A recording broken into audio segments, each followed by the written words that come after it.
the easy way to do it is to find somebody who appreciates what you've done, who can see the value in it, and who can actually pay you what it's worth.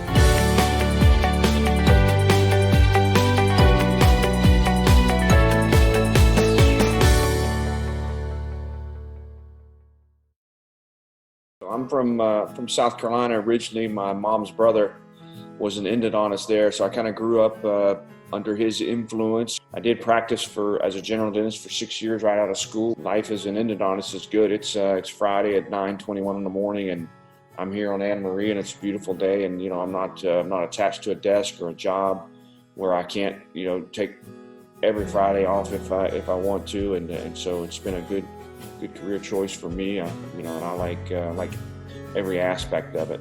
I started getting some mailings from LPS, and someone in my age, in my position, with a big growing practice who's trying to figure out how to, what's the end game.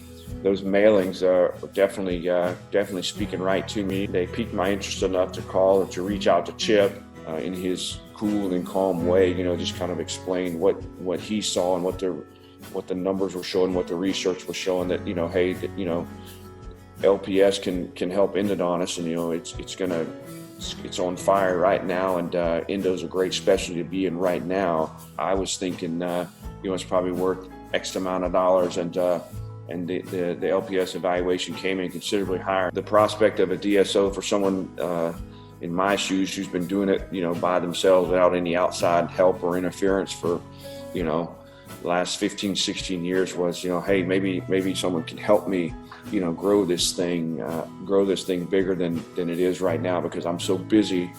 Personally, I thought a DSO could help, someone who could take all the things that, aside from doing root canals, and streamline it or bring some more experience to the table that I didn't have that could help this thing grow. I was looking for an exit strategy, right, at 50 years old, and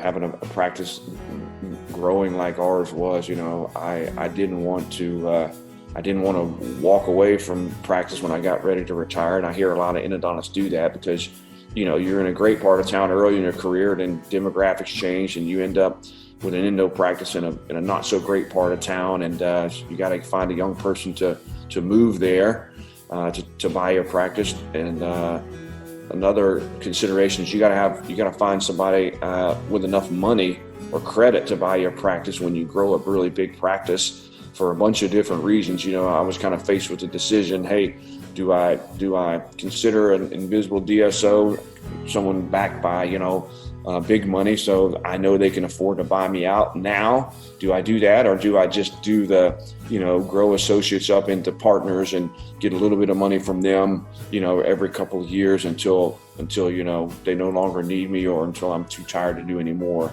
And I just thought that the Invisible DSO model made more sense to me personally. I wasn't willing to just sell it off little by little when the alternative was getting a really good compensation for my vision and my dreams that I had 20 years ago.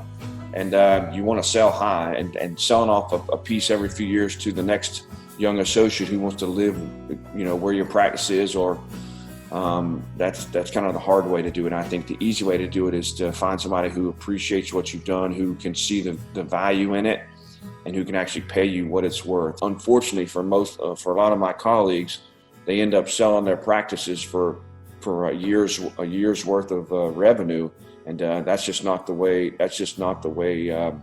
the real world works, or big business works.